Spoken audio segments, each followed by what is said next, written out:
আপনাদের ভাগ্য ভালো, ফুলতুলির মরহুম পীর সাহেব রহমতুল্লাহ এলমে কেরাতের খ্যাতমতের মাধ্যমে আপনাদের বিভাগটাকে সেভ করে গেছে, আলহামদুলিল্লাহ। আমি কষ্ট পেয়েছি, এক মৌলভী সাহেব কিছুদিন আগে বলল যে কওমি মাদ্রাসা ছাড়া কোথাও পড়াশোনা নাই।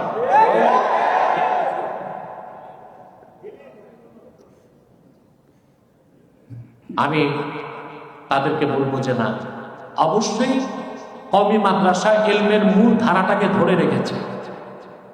আগে যে ওল্ড স্কিম আলিয়া মাদ্রাসা ছিল তার নেসাব আর কওমির নেসাবে কোনো পার্থক্য ছিল না। আলিয়া পৃথিবীর বিখ্যাত বিখ্যাত আলেম তৈরি করছে। সারা বাংলাদেশের কওমি মাদ্রাসায় ইফতা বিভাগে কওয়াইদুল ফিকহ পড়ানো হয়। এটা লেখাকার আমিরুল ইহসান মুজাদ্দিদি। বাইতুল মুকাররমের ইতিহাসে এইরকম বিশ্বমানের কোন খতিব আজ পর্যন্ত আর আসে নাই।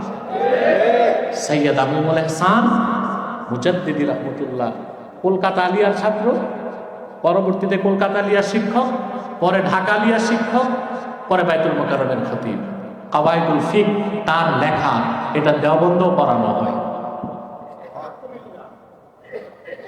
আলিয়া মাদ্রাসাতে অনেক বড় বড় আলেম তৈরি হয়েছে, হয়েছে না? আপনাদের সিলেটে ছিল শেখুল হাদিস মাওলানা হাবিবুর রহমান, উনি তো আলিয়ার ছাত্র ছিলেন। উনি তো আরব আমিরাতে বিচারক ছিলেন। হ্যাঁ, হরমুজুল্লাহ শাহেদা, ওনার নামও শুনেছি। অনেক বড় বড় আলেম আলিয়া থেকে বের হয়েছে, খেদমত করেছে। কওমি আলিয়ার বিভেদ সৃষ্টি যারা করে তারা মূলত ছোট কলিজা রাখে, দিন ছোট, কনজাস্টেড মাইন্ড। আমরা মনে করি আল্লাহর দ্বীনের খেদমতে কওমির যেমন অবদান আছে, আলিয়ারও অবদান আছে। আমরা কাউকে খাটো করব না। বাংলাদেশে এখনো কিছু আলিয়া মাদ্রাসা পড়ার মানকে ধরে রেখেছে। যে মৌলভী সাহেব কটাক্ষ করছে, আমার মনে হয় 1 ঘন্টা ক্লাস নিতে পারবে না।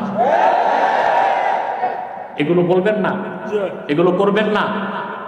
আলিয়াকে কিভাবে বাদ দিবেন? আলিয়া মাদ্রাসার সাথে সংশ্লিষ্ট আছে দেশের 2.5 কোটি মানুষ। কত?